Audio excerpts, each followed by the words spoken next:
বন্ধুরা, আজকে অনেক দিন পর নিজের হাতে রান্না করলাম। নিজেকে অনেক ফ্রি লাগছে। এতদিন জড়িয়েছিলাম তো, অনেক ফ্রি লাগে। নিজের হাতে রান্না করলাম আজকে। প্রথমে আলু ভেজে নিলাম, তারপর পেঁয়াজ ভেজে নিলাম। একটু লাল লাল করে পেঁয়াজটা ভেজে নেওয়ার চেষ্টা করছি। লাল লাল করে পেঁয়াজটা ভেজে নেবো।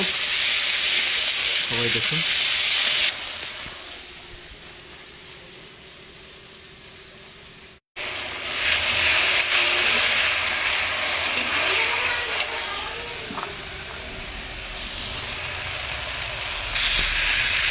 ওটার মধ্যে হলুদ, জিরে, ধনে গুঁড়ো, মিক্সচারটা দিয়ে দিলাম। দিয়ে ভালো করে কষিয়ে নিলাম। সুন্দরভাবে কষিয়ে নিলাম মশলাটাকে।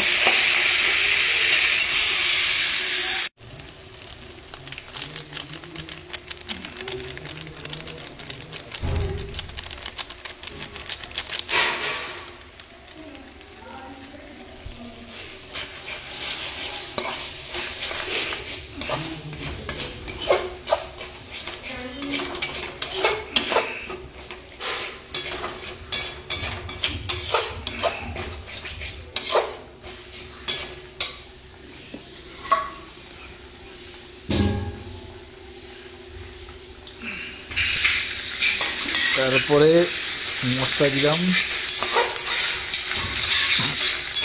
লাল লঙ্কাও দিলাম মিষ্টিওয়ালা।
এবার আস্তে আস্তে মাংসগুলো দিয়ে দিচ্ছি।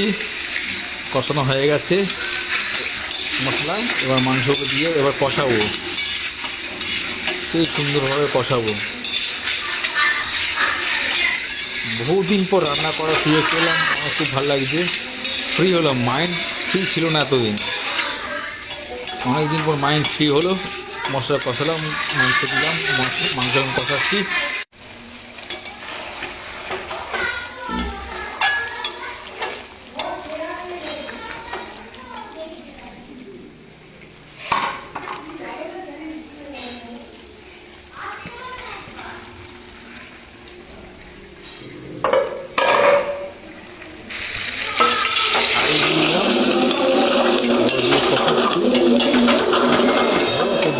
ঘরোয়া রান্না আমি খাবার জন্য আলাদা, আমাদের ছোটো বাচ্চারা আছে, আমার ছেলের জন্য আলাদা রান্না করেছিল। এবার আমি ছোটো, আমি বাড়ির বাচ্চাদের জন্য রান্না বেশি দিই।